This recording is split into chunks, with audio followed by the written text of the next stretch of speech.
You mentioned there about hiring for potential, growing into the role, the will, the sort of core skills to do it. If they're not demonstrated on the CV, how do you find that potential? Because as a recruiter, I'm always sort of sending CVs to clients and they're saying to me, Mark, no, they're no good, they haven't got the right experience, they haven't done this, they haven't done that, etc., etc. And my job is to get them to the hiring table and convince these clients that these people have potential. Yeah. How do you look for that? Because if you're not seeing it on the CV, and not everyone's great at CV writing, and not everyone's got the right experience, if they haven't got sales experience, they might not have that on their CV. So how do you identify the potential, and also how do you give people an opportunity to demonstrate they've got the potential? Well, what I try and encourage for myself and my sales managers is when I get CVs, you do have a certain level of maybe capability, aptitude or experience you look for, but I actually always try and have a half-hour chat with everyone before I interview them, and actually I just want to find out a bit about them, have a chat to them just in a normal environment, not give an example where you had an angry customer, how did he deal with it or whatever, give me an example of a brave commercial decision, but actually just sit down and have a chat with someone, and I actually think you can really just get a feeling of that person, what they want to do and where they want to go. I've got an awesome sales manager I recruited from one of my competitors. He's just an awesome sales manager, and actually he was an account manager. He's got no sales management experience whatsoever. But the bit I liked was that he was really hungry, and the other bit I liked was that he was on a part-time diploma in management. That told me that you are investing in yourself to get that job. Yeah. Yeah. And so there's little things like that you can look for, that you can find out in a less formal environment when you have a chat with someone, and you get to figure what's your ambition, where do you want to go, you know, how long do you want it to take you, and you just get to figure that, you know. And the guy we brought from service, he wants to rule the world.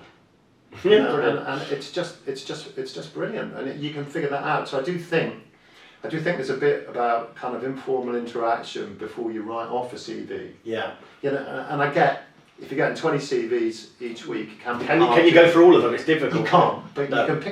you can pick a subset that you know will nail it, and you can pick a subset that you think, you know what, there's some potential here. And I think that's I would never interview anyone without having a chat with them first, because it's just kind of, you just, you know, people turn up and they're like, whoa, so you did this and this, I'm not sure about it. And I always think an informal chat is a really nice way for them and for you, you know, to kind of just establish. So it lowers the bridges as well a bit, doesn't it? It's not so intimidating for people.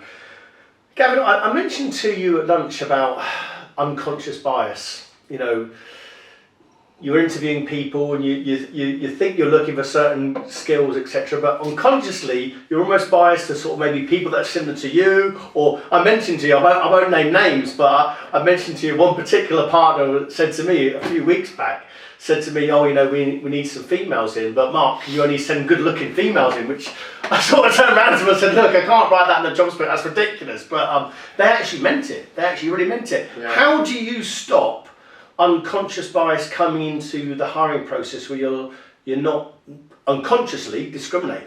Yeah, I think we had a good chat about this actually. I think that there's two things, right? And I think the first is that you need to understand your unconscious bias.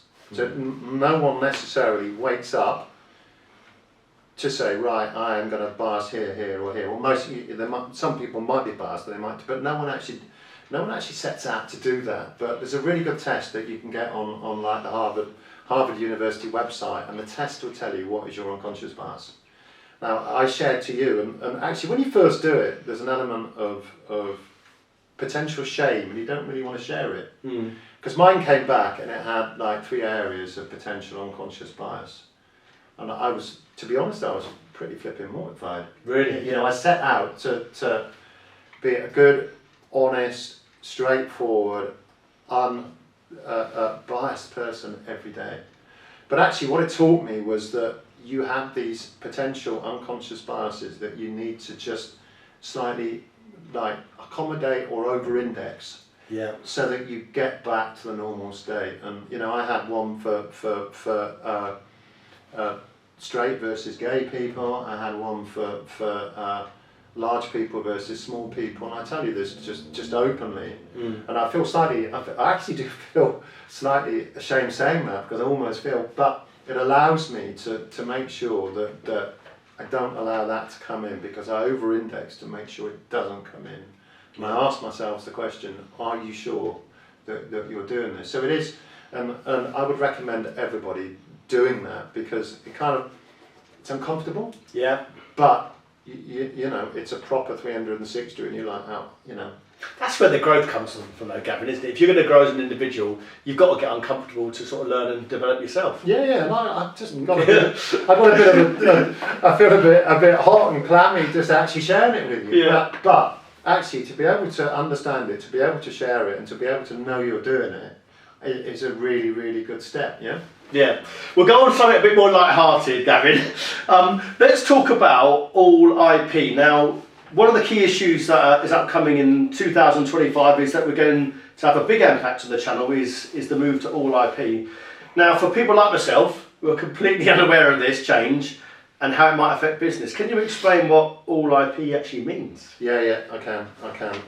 And it's basically, a lot of telephones at the moment have a copper phone line that goes from BT Exchange to your house, and you get the little plug that goes in the back. Yeah. Yeah. That network, which is the public switched traffic network, PSTN network, is 35 years old. Yeah.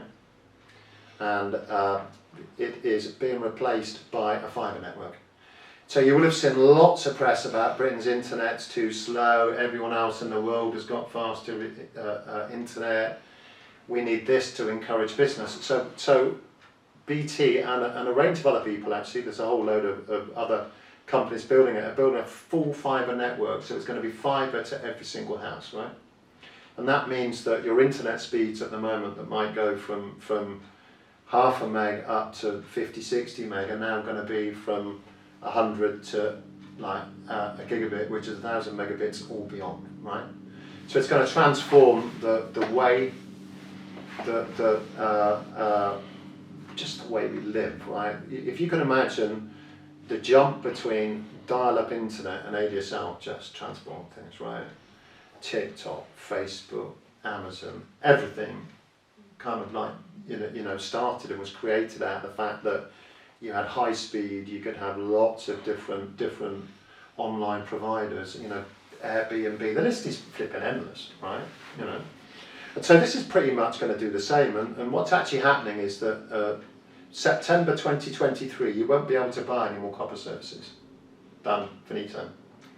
And by the end of 2025 all of those copper services will be switched off and you'll be on fibre services, yeah? So that doesn't sound too bad, right? But there are millions and millions of those copper lines that ain't going to work. There are millions and millions of the old phone services you've got on your desk that you're going to have to transfer to cloud voice, yeah?